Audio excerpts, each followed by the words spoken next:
Bem-aventurados os que choram, porque serão consolados. Bem-aventurados os que têm fome e sede de justiça, porque serão fartos. Bem-aventurados os que padecem perseguição por amor da justiça, porque deles é o reino dos céus. Bem-aventurados vós, os pobres, porque vosso é o reino de Deus. Bem-aventurados os que agora tendes fome, porque sereis fartos. Bem-aventurados vós, que agora chorais, porque rireis. Mas ai de vós, ricos, porque tendes no mundo a vossa consolação. Ai de vós, os que estáis fartos, porque tereis fome. Ai de vós, os que agora rides, porque gemereis e chorareis. Justiça das aflições. As compensações que Jesus promete aos aflitos da terra só podem realizar-se na vida futura. Sem a certeza do porvir, essas máximas seriam um contrassenso, ou mais ainda, seriam um engodo. Mesmo com essa certeza, compreende-se dificilmente a utilidade de sofrer. Diz-se que é para haver mais mérito. Mas então se pergunta, por que uns sofrem mais do que outros? Por que uns nascem na miséria e outros na opulência, sem nada terem feito para justificar essa posição? Por que para uns nada dá certo, enquanto para outros tudo parece sorrir? Mas o que ainda menos se compreende é ver os bens e os males tão desigualmente distribuídos entre o vício e a virtude. Ver homens virtuosos sofrerem ao lado de malvados que prosperam. A fé no futuro pode consolar e proporcionar paciência, mas não explica essas anomalias que parecem desmentir a justiça de Deus.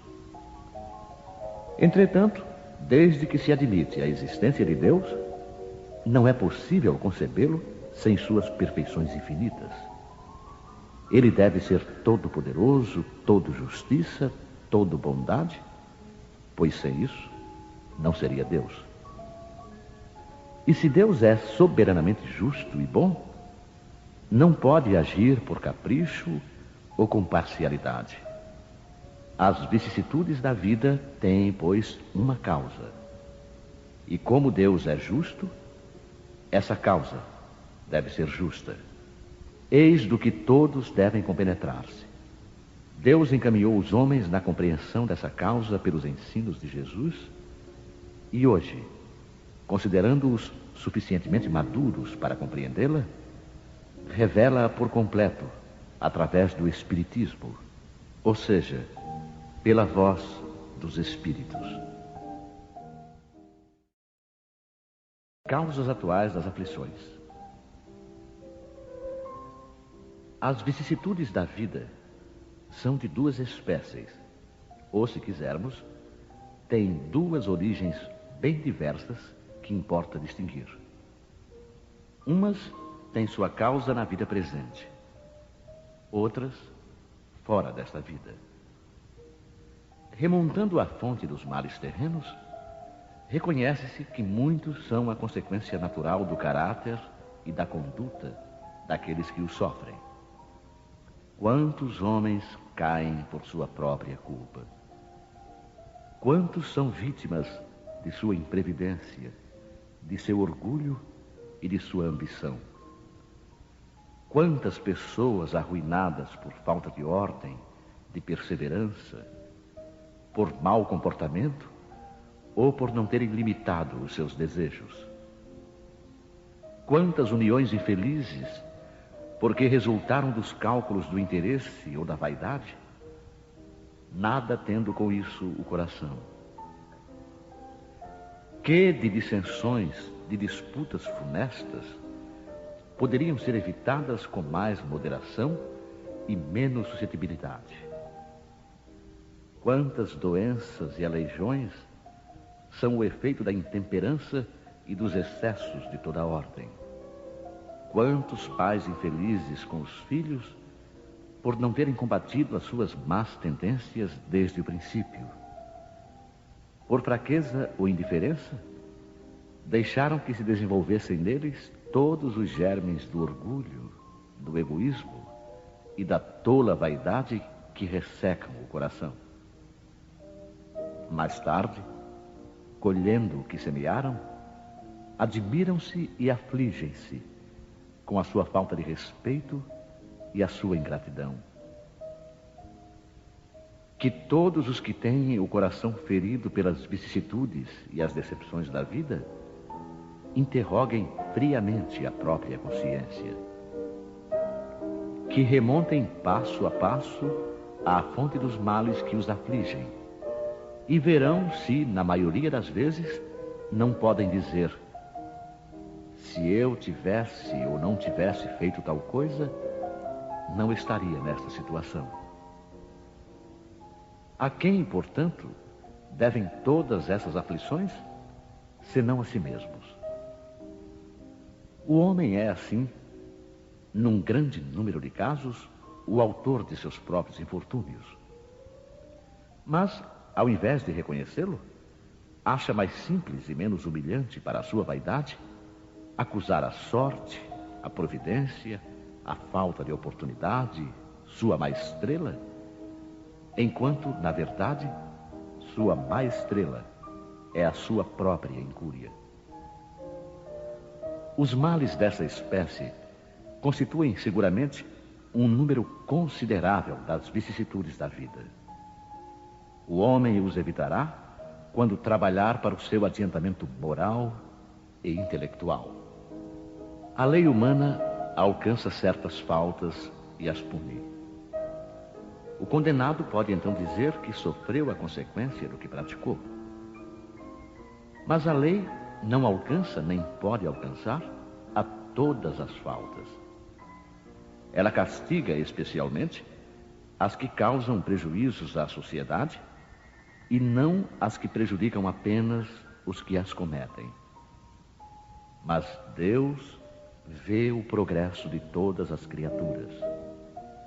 Eis porque não deixa impune nenhum desvio do caminho reto. Não há uma só falta, por mais leve que seja, uma única infração à sua lei que não tenha consequências forçosas e inevitáveis, mais ou menos desagradáveis. Donde se segue que nas pequenas como nas grandes coisas, o homem é sempre punido naquilo em que pecou. Os sofrimentos consequentes são então uma advertência de que ele andou mal. Dão-lhe a experiência e o fazem sentir a diferença entre o bem e o mal, bem como a necessidade de se melhorar para evitar no futuro o que já foi para ele uma causa de mágoas. Sem isso, ele não teria nenhum motivo para se emendar e, confiante na impunidade, retardaria o seu adiantamento e, portanto, a sua felicidade futura. Mas a experiência chega algumas vezes um pouco tarde. E quando a vida já foi desperdiçada e perturbada, gastas as forças e o mal é irremediável, então o homem se surpreende a dizer: se no começo da vida eu soubesse o que hoje sei, quantas faltas teria evitado. Se tivesse de recomeçar, eu me portaria de maneira inteiramente outra. Mas já não há mais tempo. Como o trabalhador preguiçoso que diz: perdi o meu dia, ele também diz: perdi a minha vida. Mas assim como para o trabalhador, o sol nasce no dia seguinte e começa uma nova jornada em que pode recuperar o tempo perdido, para ele também brilhará o sol de uma vida nova após a noite do túmulo, na qual poderá aproveitar a experiência do passado e pôr em execução suas boas resoluções para o futuro. Causas anteriores das aflições. Mas se há males nesta vida de que o homem é a própria causa, há também outros que, pelo menos em aparência, são estranhos à sua vontade e parecem golpeá-lo por fatalidade. Assim, por exemplo, a perda de entes queridos e dos que sustentam a família. Assim, também, os acidentes que nenhuma previdência pode evitar. Os reveses da fortuna que frustram todas as medidas de prudência. Os flagelos naturais. E ainda as doenças de nascença, sobretudo aquelas que tiram aos infelizes a possibilidade de ganhar a vida pelo trabalho. As deformidades, a idiotia, a imbecilidade, etc. Os que nascem nessas condições nada fizeram seguramente nesta vida para merecer uma sorte tão triste, sem possibilidade de compensação, e que eles não puderam evitar, sendo impotentes para modificá-las e ficando à mercê da comiseração pública. Por que, pois, esses seres tão desgraçados, enquanto ao seu lado, sob o mesmo teto e na mesma família, outros se apresentam favorecidos em todos os sentidos? Que dizer, por fim, das crianças que morrem em tenra idade e só conheceram da vida o sofrimento? Problemas, todos esses, que nenhuma filosofia resolveu até agora, anomalias que nenhuma religião pôde justificar e que seria a negação da bondade, da justiça e da providência de Deus, segundo a hipótese da criação da alma ao mesmo tempo que o corpo e da fixação irrevogável da sua sorte após a permanência de alguns instantes na terra. Que fizeram elas, essas almas que acabam de sair das mãos do Criador, para sofrerem tantas misérias no mundo e receberem no futuro uma recompensa ou punição qualquer, se não puderam seguir nem o bem, nem o mal?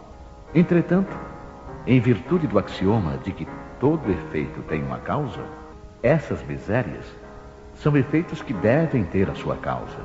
E desde que se admita a existência de um Deus justo, essa causa deve ser justa. Ora, a causa sendo sempre anterior ao efeito, e desde que não se encontra na vida atual, é que pertence a uma existência precedente. Por outro lado, Deus, não podendo punir pelo bem que se fez, nem pelo mal que não se fez, se somos punidos, é que fizemos o mal. E se não fizemos o mal nesta vida, é que o fizemos em outra. Esta é uma alternativa a que não podemos escapar, e pela qual a lógica nos diz de que lado está a justiça de Deus. O homem não é, portanto, punido sempre ou completamente punido na sua existência presente, mas jamais se escapa às consequências de suas faltas. A prosperidade do mal é apenas momentânea. Se ele não expia hoje, expiará amanhã, pois aquele que sofre está sendo submetido à expiação do seu próprio passado.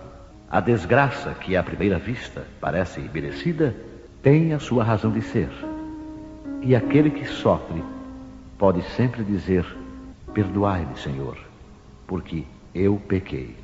Os sofrimentos produzidos por causas anteriores são sempre, como os decorrentes de causas atuais, uma consequência natural da própria falta cometida. Quer dizer que, em virtude de uma rigorosa justiça distributiva, o homem sofre aquilo que fez os outros sofrerem. Se ele foi duro e desumano, poderá ser tratado com dureza e desumanidade. Se foi orgulhoso, poderá nascer numa condição humilhante. Se foi avarento, egoísta, ou se empregou mal a sua fortuna, poderá ver-se privado do necessário. Se foi mau filho, poderá sofrer com os próprios filhos, e assim por diante. É dessa maneira que se explicam, pela pluralidade das existências e pelo destino da Terra, como mundo expiatório que é, as anomalias da distribuição da felicidade e da desgraça entre os bons e os maus neste mundo. Essa anomalia é apenas aparente, porque só encaramos o problema em relação à vida presente. Mas quando nos elevamos pelo pensamento, de maneira a abranger uma série de existências, compreendemos que a cada um é dado o que merece, sem prejuízo do que lhe cabe no mundo dos espíritos, e que a justiça de Deus nunca falha. O homem não deve esquecer-se jamais de que está num mundo inferior, onde só é retido pelas suas imperfeições. A cada vicissitude, deve lembrar que se estivesse num mundo mais avançado, não teria de sofrê-la, e que dele depende não voltar a este mundo, desde que trabalhe para se melhorar. As tribulações da vida podem ser impostas aos espíritos endurecidos ou demasiado ignorantes para fazerem uma escolha consciente, mas são livremente escolhidas e aceitas pelos espíritos arrependidos que querem reparar o mal que fizeram e tentar fazer melhor. Assim é aquele que, tendo feito mal a sua tarefa, pede para recomeçá-la, a fim de não perder as vantagens do seu trabalho. Essas tribulações, portanto, são ao mesmo tempo expiações do passado que castigam e provas para o futuro que preparam. Rendamos graças a Deus que, na sua bondade, concede aos homens a faculdade da reparação e não os condena irremediavelmente pela primeira falta. Não se deve crer, entretanto, que todo o sofrimento por que se passa neste mundo seja necessariamente o indício de uma determinada falta. Trata-se frequentemente de simples provas escolhidas pelo Espírito para acabar a sua purificação e acelerar o seu adiantamento. Assim, a expiação serve sempre de prova, mas a prova nem sempre é expiação. Mas provas e expiações são sempre sinais de uma inferioridade relativa, pois aquele que é perfeito não precisa de ser provado. Um espírito pode, portanto, ter conquistado um certo grau de elevação, mas, querendo avançar mais, solicita uma missão, uma tarefa pela qual será tanto mais recompensado se sair vitorioso, quanto mais penosa tiver sido a luta. Esses são, mais especialmente, os casos das pessoas de tendências naturalmente boas, de alma elevada, de sentimentos nobres inatos, que parecem nada trazer de mal de sua precedente existência e que sofrem com resignação cristã as maiores dores, pedindo forças a Deus para suportá-las sem reclamar. Podem-se, ao contrário, considerar como expiações as aflições que provocam reclamações e levam o homem à revolta contra Deus. O sofrimento que não provoca lamentações pode ser, sem dúvida, uma expiação, mas indica que foi escolhido voluntariamente e não imposto. É a prova de uma firme resolução, o que constitui sinal de progresso. Os espíritos não podem aspirar à perfeita felicidade enquanto não estão puros. Toda mancha lhes impede a entrada nos mundos felizes. Assim acontece com os passageiros de um navio tomado pela peste, aos quais fica impedida a entrada numa cidade até que estejam purificados. É nas diversas existências corpóreas que os espíritos se livram, pouco a pouco, de suas imperfeições. As provas da vida fazem progredir quando bem suportadas. Como expiações, apagam as faltas e purificam. São o remédio que limpa a ferida e cura o doente. E quanto mais grave o mal, mais enérgico deve ser o remédio. Aquele, portanto, que muito sofre, deve dizer que tinha muito a expiar e alegrar-se de ser curado logo. Dele depende, por meio da resignação, tornar proveitoso o seu sofrimento e não perder os seus resultados por causa de reclamações, sem o que teria de recomeçar. Esquecimento do passado. É em vão que se aponta o esquecimento como um obstáculo ao aproveitamento da experiência das existências anteriores. Se Deus considerou conveniente lançar um véu sobre o passado, é que isso deve ser útil. Com efeito, a lembrança do passado traria inconvenientes muito graves. Em certos casos, poderia humilhar-nos estranhamente, ou então exaltar o nosso orgulho, e, por isso mesmo, dificultar o exercício do nosso livre-arbítrio. De qualquer maneira, traria perturbações inevitáveis às relações sociais. O espírito renasce frequentemente no mesmo meio em que viveu e se encontra em relação com as mesmas pessoas, a fim de reparar o mal que lhes tenha feito. Se nelas reconhecesse as mesmas que havia odiado, talvez o ódio reaparecesse. De qualquer modo, ficaria humilhado perante aquelas pessoas que tivesse ofendido. Deus nos deu, para nos melhorarmos, justamente o que necessitamos e nos é suficiente: a voz da consciência e as tendências instintivas, e nos tira o que poderia prejudicar-nos. O homem traz, ao nascer, aquilo que adquiriu. Ele nasce exatamente como se fez. Cada existência é para ele um novo ponto de partida. Pouco lhe importa saber o que foi. Se está sendo punido, é porque fez o mal. E suas más tendências atuais indicam o que lhe resta corrigir em si mesmo. É sobre isso que ele deve concentrar toda a sua atenção, pois daquilo que foi completamente corrigido, já não restam sinais.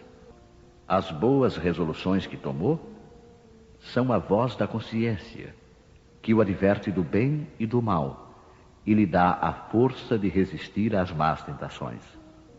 De resto, esse esquecimento só existe durante a vida corpórea.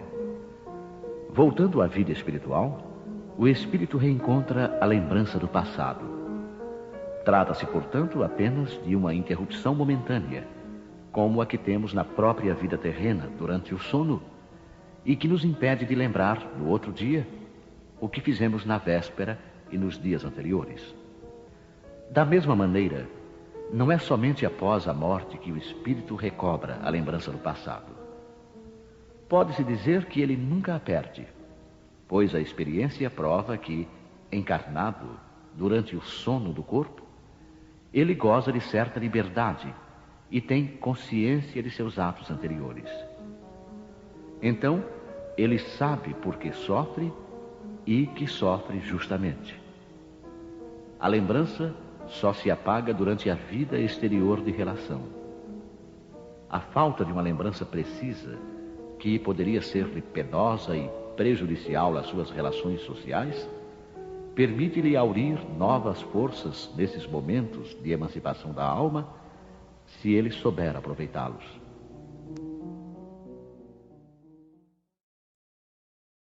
Motivos de resignação. Pelas palavras, bem-aventurados aflitos, porque eles serão consolados, Jesus indica ao mesmo tempo a compensação que espera os que sofrem e a resignação que nos faz bendizer o sofrimento, como prelúdio da cura. Essas palavras podem também ser traduzidas assim: deveis considerar-vos felizes ao sofrer, porque as vossas dores neste mundo são as dívidas de vossas faltas passadas, e essas dores, suportadas pacientemente na terra, vos poupam séculos de sofrimento na vida futura. Deveis, portanto, estar felizes por Deus haver reduzido vossas dívidas, permitindo-vos quitá-las no presente, o que vos assegura a tranquilidade para o futuro. O homem que sofre é semelhante a um devedor de grande soma, a quem o credor dissesse: se me pagares hoje mesmo a 100ª parte, darei quitação do resto e ficarás livre. Se não, vou perseguir-te até que pagues o último centavo.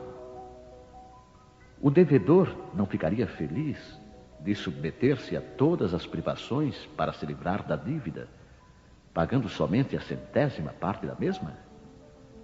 ao invés de queixar-se do credor, não lhe agradeceria? É esse o sentido das palavras. Bem-aventurados os aflitos, porque eles serão consolados. Eles são felizes porque pagam suas dívidas e porque, após a quitação, estarão livres. Mas, se ao procurar quitá-las de um lado, de outro se endividarem, nunca se tornarão livres.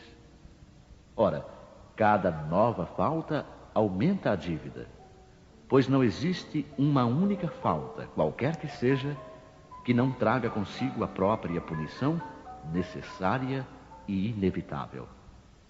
Se não for hoje, será amanhã. Se não for nesta vida, será na outra. Entre essas faltas, devemos colocar em primeiro lugar a falta de submissão à vontade de Deus. De maneira que, se reclamamos das aflições, se não as aceitamos com resignação como alguma coisa que merecemos, se acusamos a Deus de injusto, contraímos uma nova dívida que nos faz perder os benefícios do sofrimento. Eis porque precisamos recomeçar exatamente como se a um credor que nos atormenta enquanto pagamos as contas, vamos pedindo novos empréstimos. Ao entrar no mundo dos espíritos, o homem é semelhante ao trabalhador que comparece no dia de pagamento. A uns dirá o patrão: eis a paga do teu dia de trabalho. A outros, aos felizes da terra, aos que viveram na ociosidade, que puseram a sua felicidade na satisfação do amor próprio e dos prazeres mundanos, dirá: nada tendes a receber, porque já recebestes o vosso salário na terra. Ide e recomeçai a vossa tarefa. O homem pode abrandar ou aumentar o amargor das suas provas pela maneira de encarar a vida terrena. Maior é o seu sofrimento quando o considera mais longo. Ora, aquele que se coloca no ponto de vista da vida espiritual abrange na sua visão a vida corpórea como um ponto no infinito, compreendendo a sua brevidade, sabendo que esse momento penoso passa bem depressa. A certeza de um futuro próximo e mais feliz o sustenta e encoraja, e ao invés de lamentar-se, ele agradece ao céu as dores que o fazem avançar.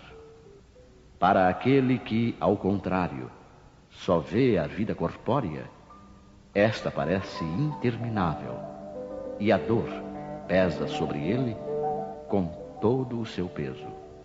O resultado da maneira espiritual de encarar a vida é a diminuição de importância das coisas mundanas, a moderação dos desejos humanos, fazendo o homem contentar-se com a sua posição, sem invejar a dos outros, e sentir menos os seus reveses e decepções.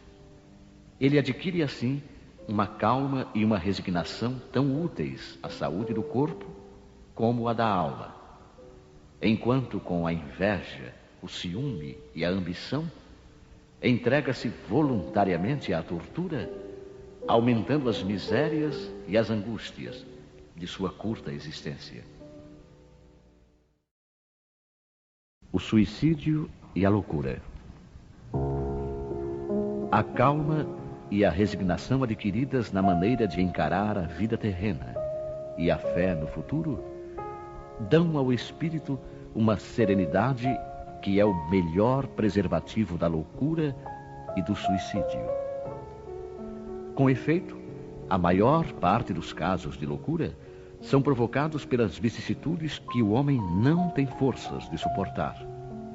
Se, portanto, graças à maneira por que o Espiritismo o faz encarar as coisas mundanas, ele recebe com indiferença e até mesmo com alegria os reveses e as decepções que em outras circunstâncias o levariam ao desespero, é evidente que essa força que o eleva acima dos acontecimentos preserva a sua razão dos abalos que o poderiam perturbar. O mesmo se dá com o suicídio. Se excetuarmos os que se verificam por força da embriaguez e da loucura, e que podemos chamar de inconscientes, é certo que, sejam quais forem os motivos particulares, a causa geral é sempre o descontentamento. Ora, aquele que está certo de ser infeliz apenas um dia e de se encontrar melhor nos dias seguintes, facilmente adquire paciência. Ele só se desespera se não vir um termo para os seus sofrimentos. E o que é a vida humana em relação à eternidade, se não bem menos que um dia? Mas aquele que não crê na eternidade, que pensa tudo acabar com a vida, que se deixa abater pelo desgosto e o infortúnio, só vê na morte o fim dos seus pesares. Nada esperando, acha muito natural, muito lógico mesmo, abreviar as suas misérias pelo suicídio. A incredulidade, a simples dúvida quanto ao futuro, as ideias materialistas, em uma palavra, são os maiores incentivadores do suicídio. Elas produzem a frouxidão moral. Quando vemos, pois, homens de ciência que se apoiam na autoridade do seu saber para quererem provar aos ouvintes ou aos leitores que eles nada têm a esperar depois da morte, não os vemos tentando convencê-los de que, se são infelizes, o melhor que podem fazer é matar-se? Que poderiam dizer para afastá-los dessa ideia? Que compensação poderão oferecer-lhes? Que esperanças poderão propor-lhes? Nada além do nada.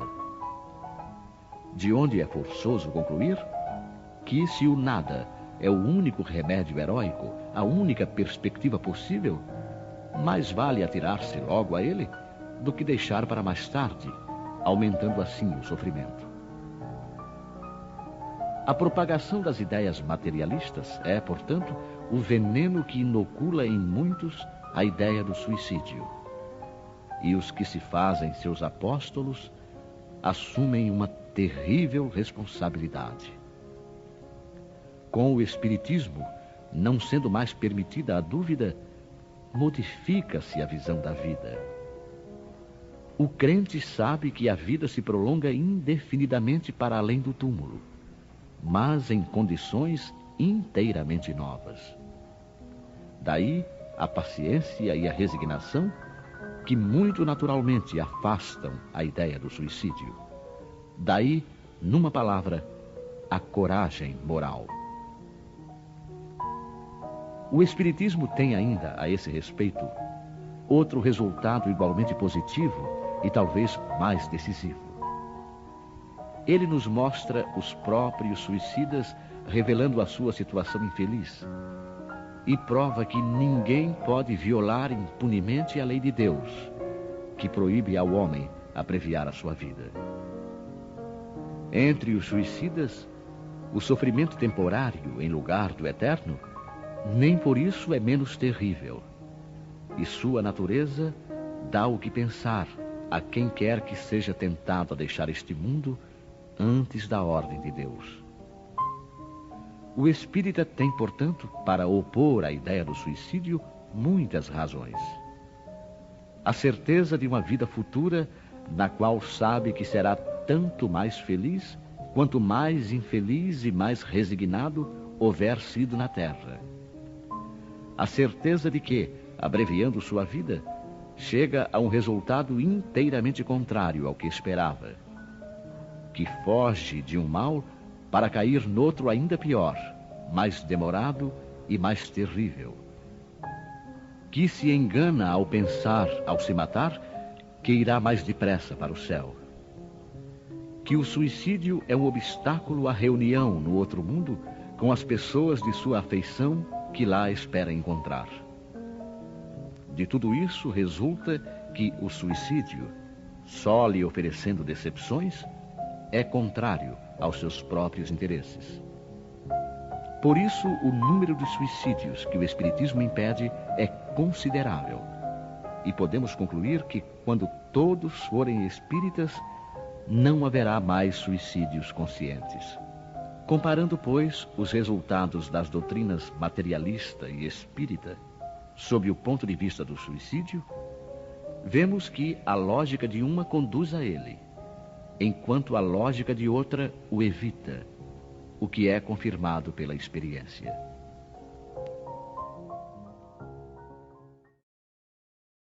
Instruções dos Espíritos. Bem sofrer e mal sofrer. Lacordaire. Quando Cristo disse: "Bem-aventurados os aflitos, porque deles é o reino dos céus", não se referia aos sofredores em geral, porque todos os que estão neste mundo sofrem, quer estejam num trono ou na miséria extrema. Mas poucos sofrem bem.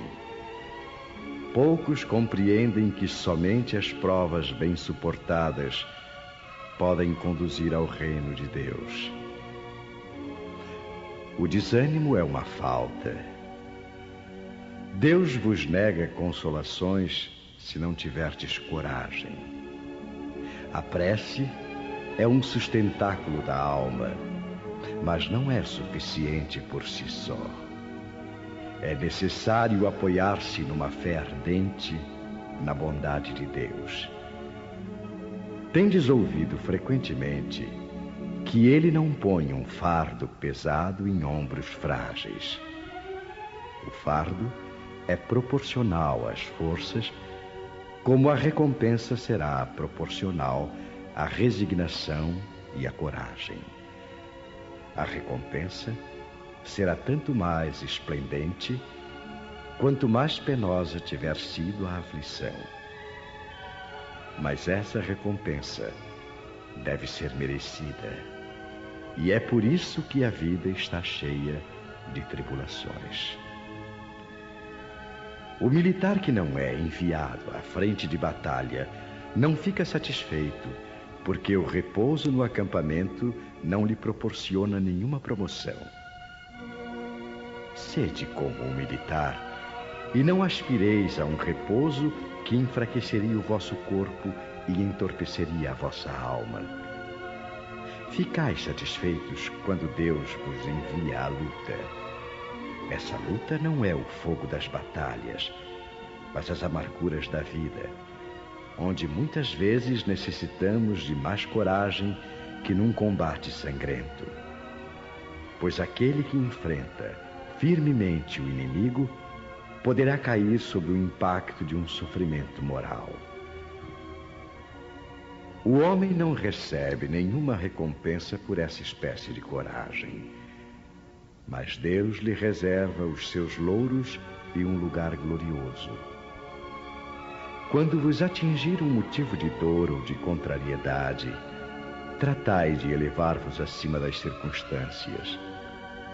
E quando chegardes a dominar os impulsos da impaciência, da cólera ou do desespero, dizei com justa satisfação: eu fui o mais forte.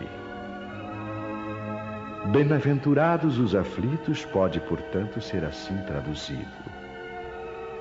Bem-aventurados os que têm a oportunidade de provar a sua fé, a sua firmeza, a sua perseverança e a sua submissão à vontade de Deus, porque eles terão centuplicadas as alegrias que lhes faltam na terra, e após o trabalho virá o repouso.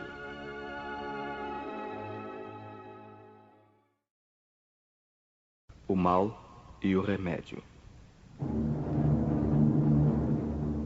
Vossa terra é por acaso um lugar de alegrias, um paraíso de delícias? A voz do profeta não soa ainda aos vossos ouvidos? Não clamou ele que haveria choro e ranger de dentes para os que nascessem neste vale de dores? Vós que nele viestes viver, esperai, portanto, lágrimas ardentes e penas amargas. E quando mais agudas e profundas forem as vossas dores, voltai os olhos ao céu e bendizei ao Senhor por vos ter querido provar. Ó homens, não reconhecereis o poder de vosso Senhor, senão quando Ele curar as chagas do vosso corpo e encher os vossos dias de beatitude e de alegria? Não reconhecereis o seu amor, senão quando Ele adornar vosso corpo com todas as glórias e lhe der o seu brilho e o seu alvor? Imitai aquele que vos foi dado para exemplo. Chegado ao último degrau da abjeção e da miséria, estendido sobre um monturo, ele clamou a Deus: Senhor, conheci todas as alegrias da opulência e vós me reduzistes à mais profunda miséria. Graças, meu Deus, por terdes querido provar o vosso servo. Até quando os vossos olhos só alcançarão os horizontes marcados pela morte? Quando, enfim, vossa alma quererá lançar-se além dos limites do túmulo? Mas ainda que tivesseis de sofrer uma vida inteira, que seria isso ao lado da eternidade de glória reservada àquele que houver suportado a prova com fé, amor e resignação? Procurai a consolação para os vossos males no futuro que Deus vos prepara, e vós, os que mais sofreis, julgar-os-eis os bem-aventurados da terra. Como desencarnados, quando erráveis no espaço, escolhestes a vossa prova, porque vos consideráveis bastante fortes para suportá-la. Por que lamentais agora? Vós que pedistes a fortuna e a glória, o fizestes para sustentar a luta com a tentação e vencê-la. Vós que pedistes para lutar de alma e corpo contra o mal moral e físico, sabíeis que quanto mais forte fosse a prova, mais gloriosa seria a vitória, e que se saísseis triunfantes, mesmo que vossa carne fosse lançada sobre um monturo, na ocasião da morte, deixaria escapar uma alma esplendente de alvura, purificada pelo batismo da expiação e do sofrimento.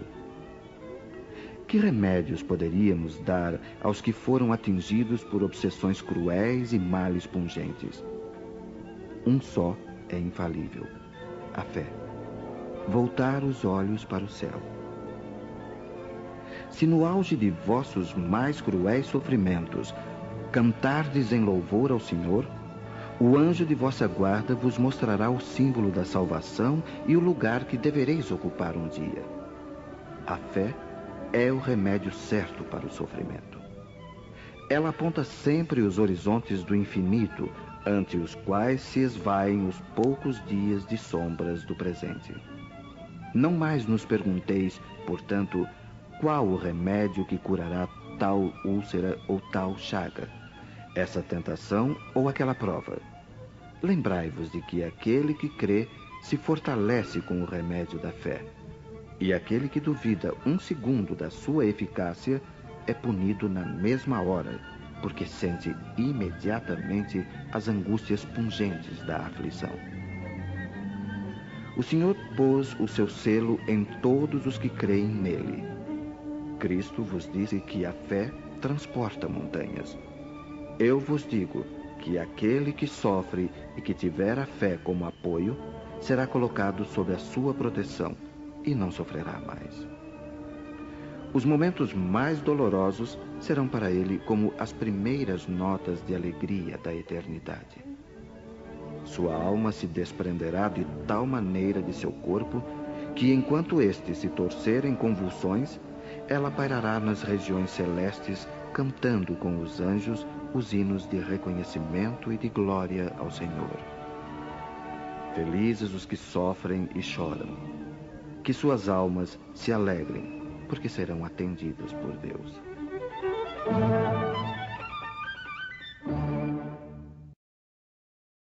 A felicidade não é deste mundo. Cardeal Morlot, 1863. Não sou feliz. A felicidade não foi feita para mim, exclama geralmente o homem de todas as posições sociais. Isto prova, meus caros filhos, melhor que todos os raciocínios possíveis, a verdade desta máxima do Eclesiastes: a felicidade não é deste mundo. Com efeito, nem a fortuna, nem o poder, nem mesmo a juventude em flor são condições essenciais da felicidade. Digo mais, nem mesmo a reunião dessas três condições, tão cobiçadas, pois ouvimos constantemente no seio das classes privilegiadas pessoas de todas as idades lamentarem amargamente a sua condição de existência. Diante disso, é inconcebível que as classes trabalhadoras invejem com tanta cobiça a posição dos favorecidos da fortuna. Neste mundo, seja quem for, cada qual tem a sua parte de trabalho e de miséria, seu quinhão de sofrimento e desengano. Pelo que é fácil chegar-se à conclusão de que a Terra é um lugar de provas e de expiações. Assim, pois, os que pregam que a Terra é a única morada do homem e que somente nela e numa única existência lhe é permitido alcançar o mais elevado grau de felicidade que a sua natureza comporta, iludem-se e enganam aqueles que os ouvem. Basta lembrar que está demonstrado por uma experiência multissecular que este globo só excepcionalmente reúne as condições necessárias à felicidade completa do indivíduo. Num sentido geral, pode-se afirmar que a felicidade é uma utopia, a cuja perseguição se lançam as gerações sucessivamente, sem jamais a alcançarem. Porque se o homem sábio é uma raridade neste mundo, o homem realmente feliz não se encontra com maior facilidade. Aquilo em que consiste a felicidade terrena é de tal maneira efêmera, para quem não se guiar pela sabedoria, que por um ano, um mês, uma semana de completa satisfação, todo o resto da existência se passa numa sequência de amarguras e decepções. E notai, meus caros filhos, que estou falando dos felizes da terra, desses que são invejados pelas massas populares. Consequentemente, se a morada terrena se destina a provas e expiações, é forçoso admitir que existem, além, moradas mais favorecidas, em que o espírito do homem, ainda prisioneiro de um corpo material, desfruta em sua plenitude as alegrias inerentes à vida humana.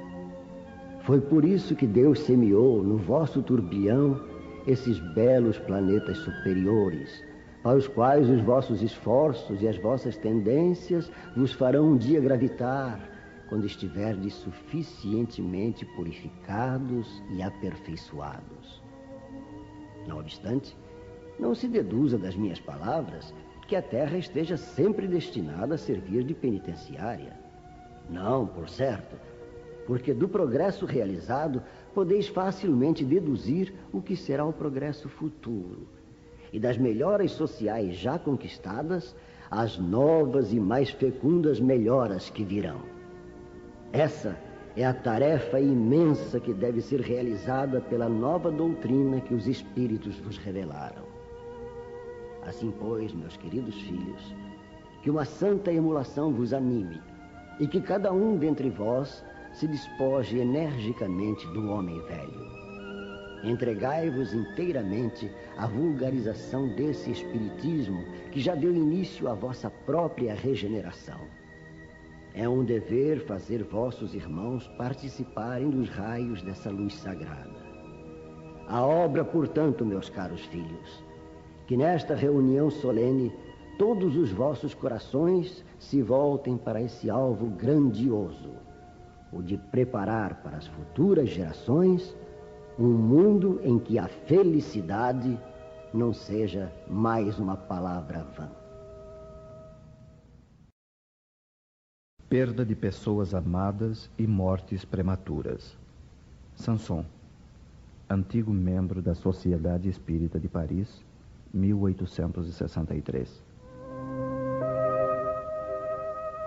Quando a morte vem ceifar em vossas famílias, levando sem consideração os jovens em lugar dos velhos, dizeis frequentemente: Deus não é justo, pois sacrifica o que está forte e com o futuro pela frente, para conservar os que já viveram longos anos carregados de decepções.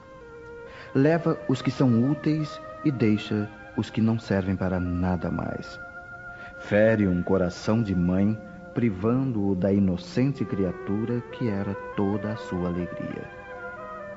Criaturas humanas, é nisto que tendes necessidade de vos elevar, para compreender que o bem está muitas vezes onde pensais ver a cega fatalidade. Por que medir a justiça divina pela medida da vossa justiça? Podeis pensar que o Senhor dos mundos queira, por um simples capricho, infligir-vos penas cruéis? Nada se faz sem uma finalidade inteligente, e tudo o que acontece tem a sua razão de ser.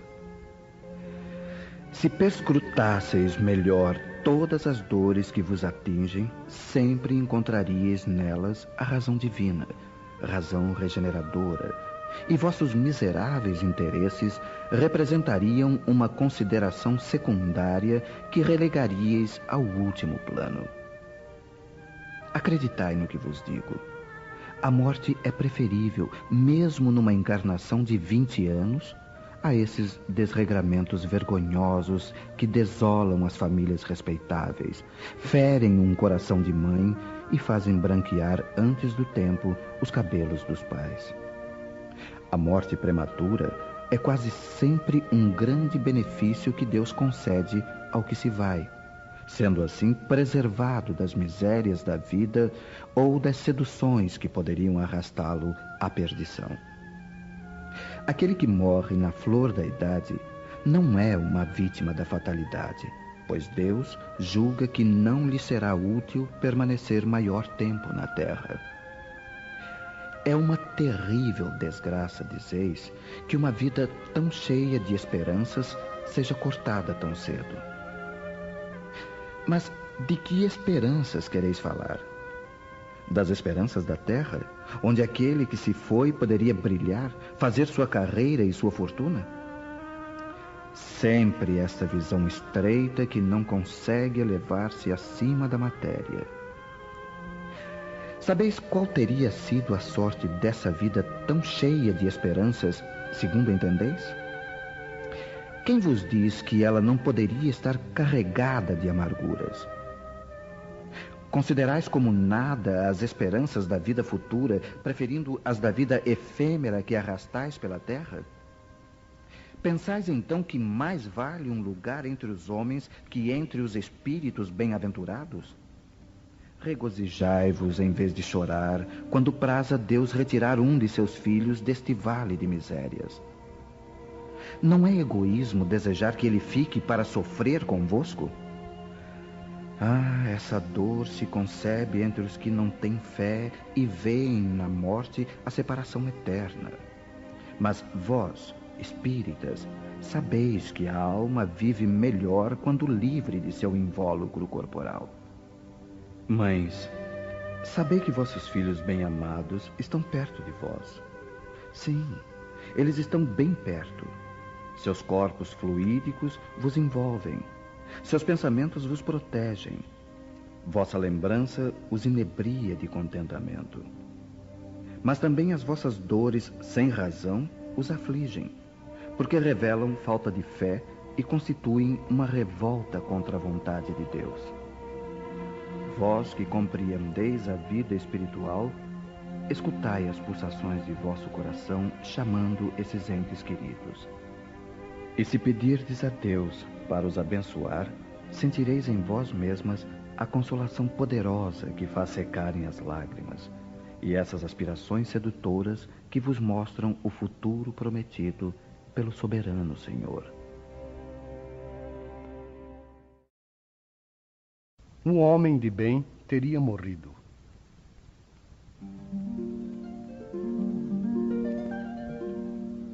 Dizeis frequentemente: ao falar de um malvado que escapa a um perigo. Se fosse um homem de bem, teria morrido.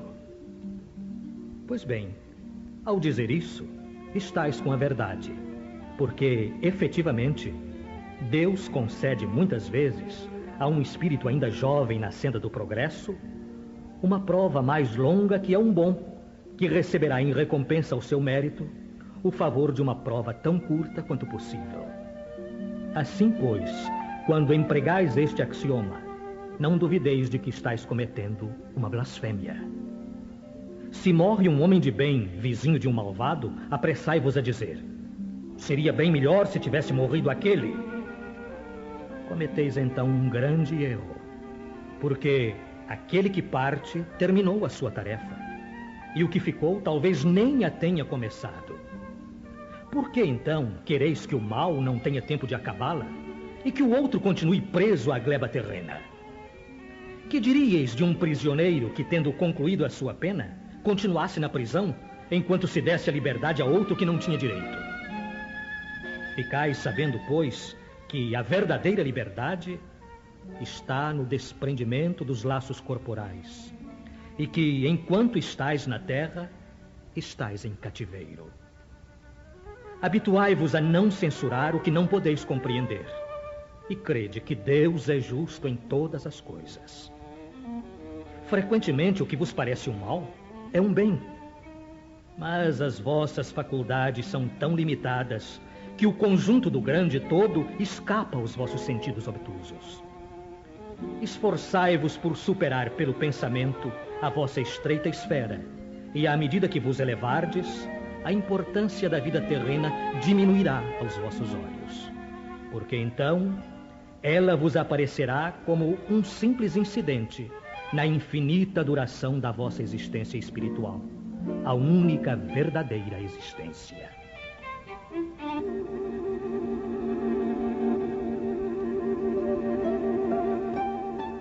O homem está incessantemente à procura da felicidade que lhe escapa a todo instante, porque a felicidade sem mescla não existe na Terra.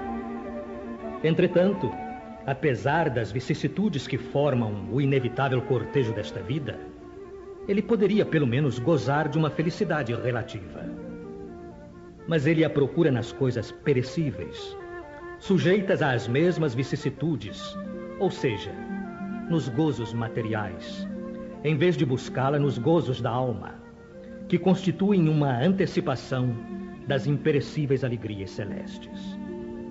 Ao invés de buscar a paz do coração, única felicidade verdadeira neste mundo, ele procura com avidez tudo o que pode agitá-lo e perturbá-lo.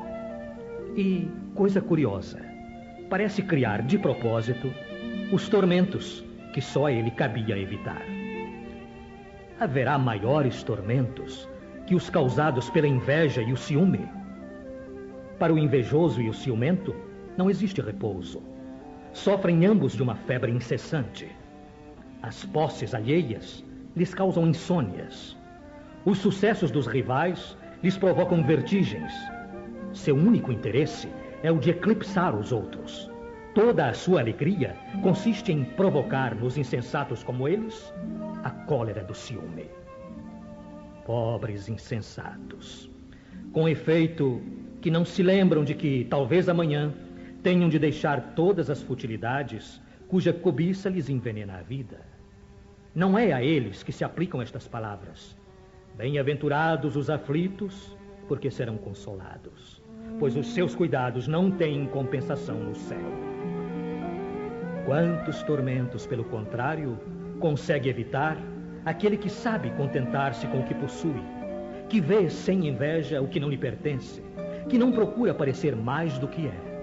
Está sempre rico, pois se olha para baixo, ao invés de olhar para cima de si mesmo, vê sempre os que possuem menos do que ele. Está sempre calmo, porque não inventa necessidades absurdas. E a calma em meio das tormentas da vida não será uma felicidade.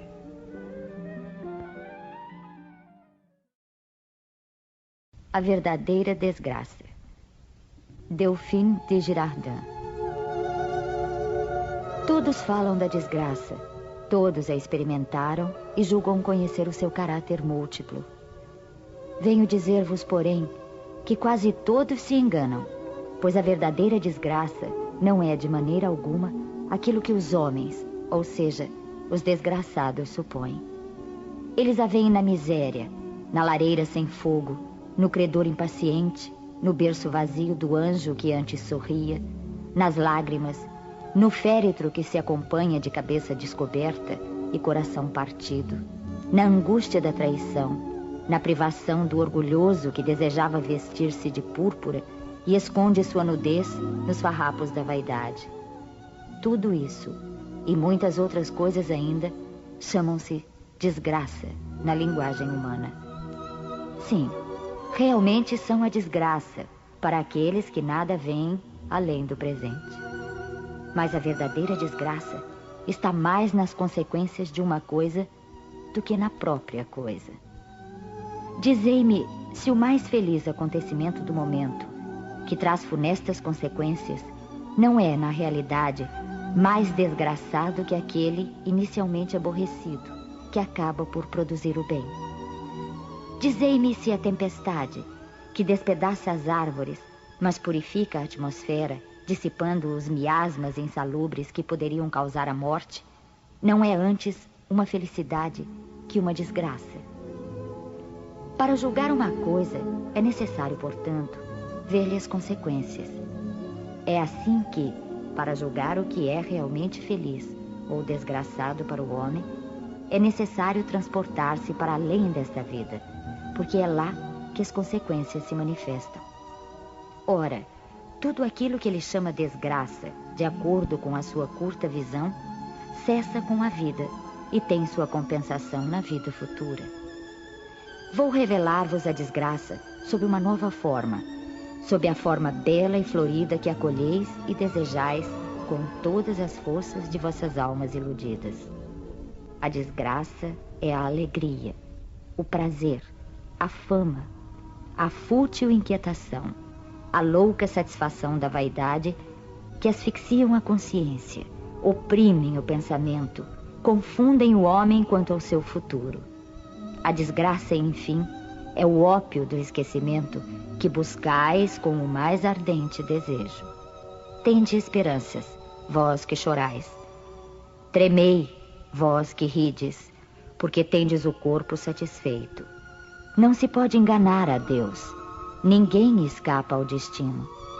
As provas, credoras mais impiedosas que a malta que nos acossa na miséria, espreitam o vosso repouso ilusório, para vos mergulhar de súbito na agonia da verdadeira desgraça, daquela que surpreende a alma enlanguecida pela indiferença e o egoísmo. Que o Espiritismo vos esclareça, portanto, e restabeleça, sob a verdadeira luz, a verdade e o erro, tão estranhamente desfigurados pela vossa cegueira. Então, agireis como bravos soldados, que, longe de fugir ao perigo, preferem a luta nos combates arriscados à paz, que não oferece nem glória, nem progresso. Que importa ao soldado perder as armas, o equipamento e a farda na refrega, contanto que saia vitorioso e coberto de glória? Que importa àquele que tem fé no porvir deixar a vida no campo de batalha, sua fortuna e sua veste carnal, contanto que sua alma possa entrar radiosa no reino celeste?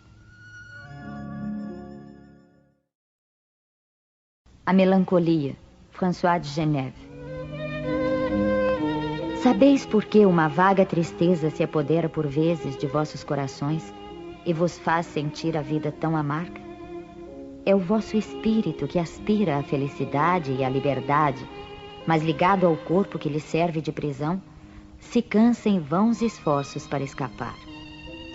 E vendo que esses esforços são inúteis, cai no desânimo, fazendo o corpo sofrer sua influência com a languidez, o abatimento e uma espécie de apatia que de vós se apoderam, tornando-vos infelizes. Acreditai no que vos digo e resisti com energia a essas impressões que vos enfraquecem a vontade. Essas aspirações de uma vida melhor são inatas no espírito de todos os homens, mas não a busqueis neste mundo. Agora que Deus vos envia os seus espíritos para vos instruírem sobre a felicidade que vos está reservada, esperai pacientemente o anjo da libertação que vos ajudará a romper os laços que mantêm cativo o vosso espírito.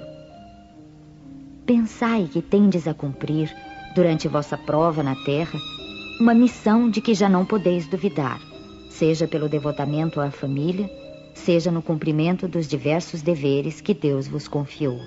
E se no curso dessa prova, no cumprimento de vossa tarefa, virdes tombarem sobre vós os cuidados, as inquietações e os pesares, sede fortes e corajosos para os suportar.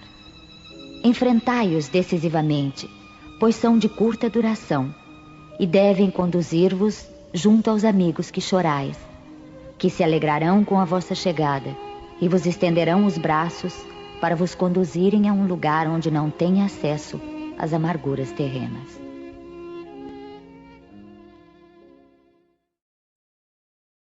Provas voluntárias e verdadeiro silício. Um anjo de guarda. Perguntais se é permitido abrandar as vossas provas. Essa pergunta lembra estas outras. É permitido ao que se afoga procurar salvar-se? E a quem espetou-se num espinho, retirá-lo? Ao que está doente, chamar um médico? As provas têm por fim exercitar a inteligência, assim como a paciência e a resignação. Um homem pode nascer numa posição penosa e difícil, precisamente para obrigá-lo a procurar os meios de vencer as dificuldades. O mérito consiste em suportar, sem lamentações, as consequências dos males que não se podem evitar, em perseverar na luta, em não se desesperar quando não se sai bem, e nunca em deixar as coisas correrem, que seria preguiça ao invés de virtude. Essa questão nos conduz naturalmente a outra. Desde que Jesus disse: "Bem-aventurados os aflitos", há mérito em procurar as aflições, agravando as provas por meio de sofrimentos voluntários? A isso responderei muito claramente. Sim, e um grande mérito, quando os sofrimentos e as privações têm por fim o bem do próximo, porque se trata de caridade pelo sacrifício. Não quando eles só têm por fim o bem próprio, porque se trata de egoísmo pelo fanatismo. Há uma grande distinção a fazer. Quanto a vós, pessoalmente, contentai-vos com as provas que Deus vos manda. Não aumenteis a carga já por vezes bem pesada. Aceitai-as sem queixas e com fé. Eis tudo o que ele vos pede. Não enfraqueçais o vosso corpo com privações inúteis e macerações sem propósito, porque tendes necessidade de todas as vossas forças para cumprir vossa missão de trabalho na terra. Torturar voluntariamente, martirizar o vosso corpo, é infringir a lei de Deus, que vos dá os meios de sustentá-lo e de fortalecê-lo. Debilitá-lo sem necessidade é um verdadeiro suicídio. Usai, mas não abuseis. Tal é a lei. O abuso das melhores coisas traz as suas punições através das consequências inevitáveis. Bem outra é a questão dos sofrimentos que uma pessoa se impõe para aliviar o próximo. Se suportardes o frio e a fome para agasalhar e alimentar aquele que necessita, e vosso corpo sofrer com isso, eis um sacrifício que é abençoado por Deus. Vós, que deixais vossos toucadores perfumados para levar consolação aos aposentos infectos, que sujais vossas mãos delicadas curando chagas, que vos privais do sono para velar à cabeceira de um doente que é vosso irmão em Deus. Vós, enfim, que aplicais a vossa saúde na prática das boas obras, tendes nisso o vosso cilício, verdadeiro cilício de bênçãos, porque as alegrias do mundo não ressecaram o vosso coração. Vós não adormecestes no seio das voluptuosidades enlanguecedoras da fortuna, mas vos transformastes nos anjos consoladores dos pobres deserdados. Mas vós, que vos retirais do mundo para evitar suas seduções e viver no isolamento, qual a vossa utilidade na terra? Onde está a vossa coragem nas provas, pois que fugis da luta e desertais do combate? Se quiserdes um cilício, aplicai-o à vossa alma, e não ao vosso corpo. Mortificai o vosso espírito, e não a vossa carne. Fustigai o vosso orgulho. Recebei as humilhações, sem vos queixardes. Machucai vosso amor próprio. Insensibilizai-vos para a dor da injúria e da calúnia, mais pungente que a dor física. Eis aí o verdadeiro cilício, cujas feridas vos serão contadas, porque atestarão a vossa coragem e a vossa submissão à vontade de Deus.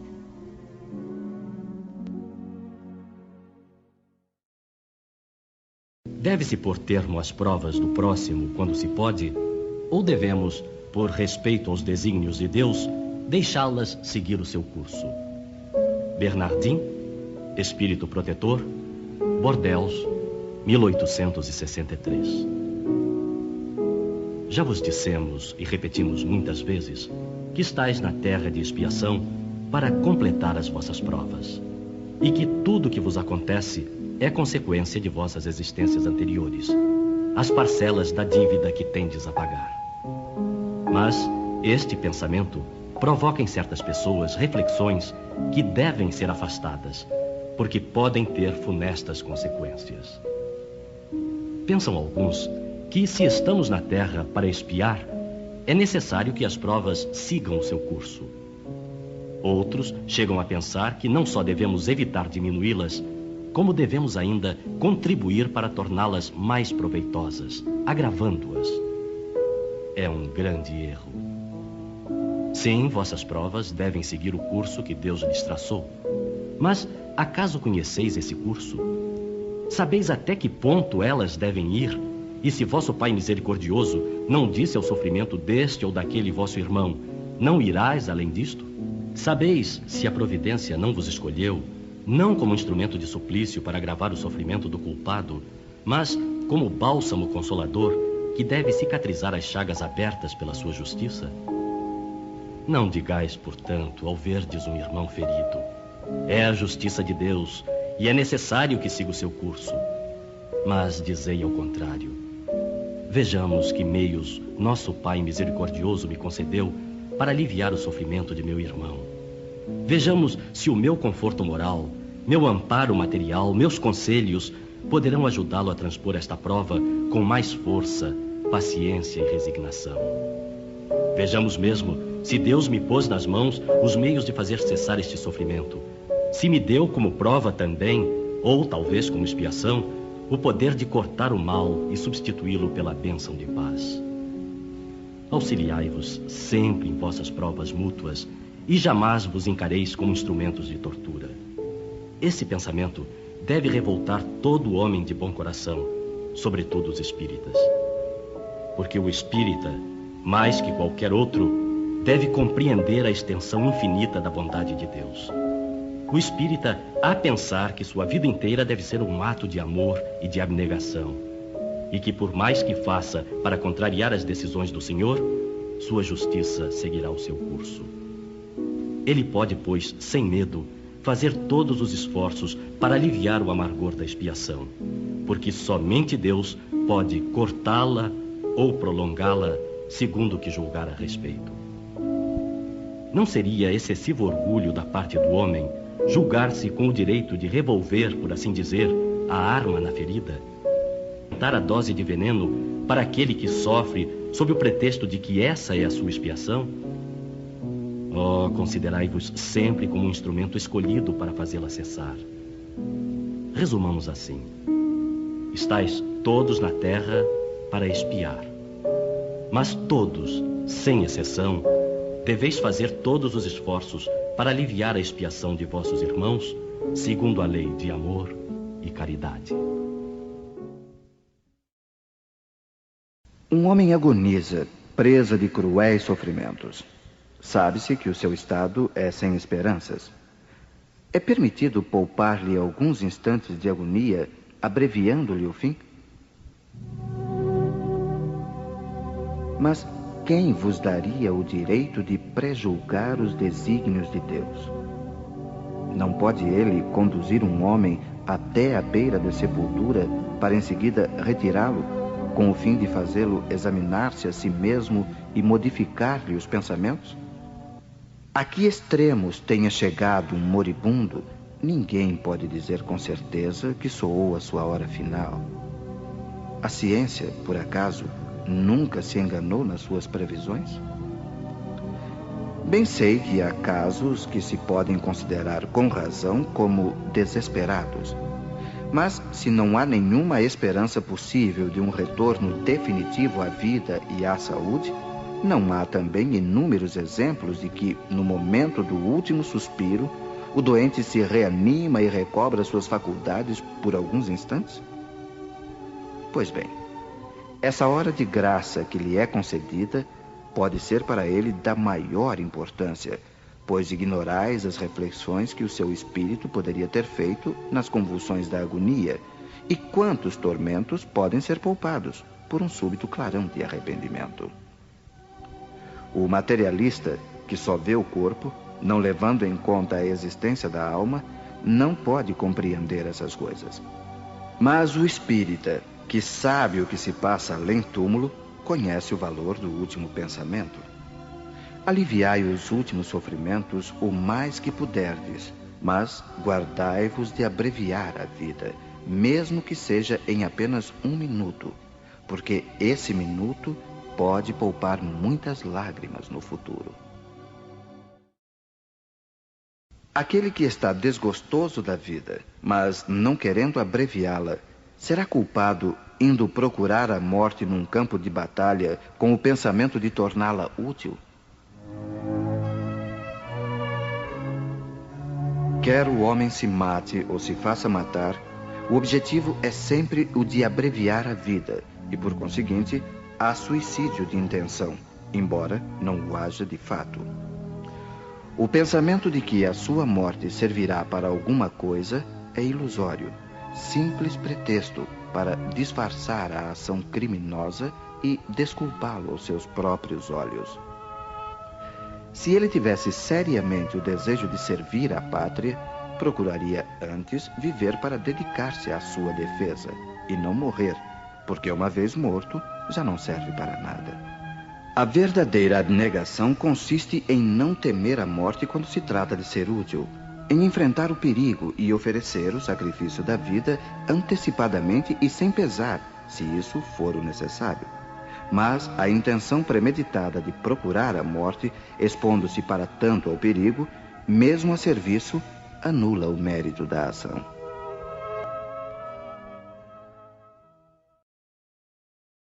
Um homem se expõe a um perigo iminente para salvar a vida de um semelhante, sabendo que ele mesmo sucumbirá. Isso pode ser considerado como suicídio? Não havendo a intenção de procurar a morte, não há suicídio, mas devotamento e abnegação, mesmo com a certeza de perecer. Mas quem pode ter essa certeza? Quem diz que a providência não reservará um meio inesperado de salvação no momento mais crítico? Não pode ela salvar até mesmo aquele que estiver na boca de um canhão? Pode ela muitas vezes querer levar a prova da resignação até o último limite, e então uma circunstância inesperada desvia o golpe fatal. Os que aceitam com resignação os seus sofrimentos por submissão à vontade de Deus e com vistas à sua felicidade futura, não trabalham apenas para eles mesmos e podem tornar os seus sofrimentos proveitosos para outros? Esses sofrimentos podem ser proveitosos para outros, material e moralmente. Materialmente, se pelo trabalho, as privações e os sacrifícios que se impõem contribuem para o bem-estar material do próximo. Moralmente, Pelo exemplo que dão com sua submissão à vontade de Deus. Esse exemplo do poder da fé espírita pode incitar os infelizes à resignação, salvando-os do desespero e de suas funestas consequências para o futuro.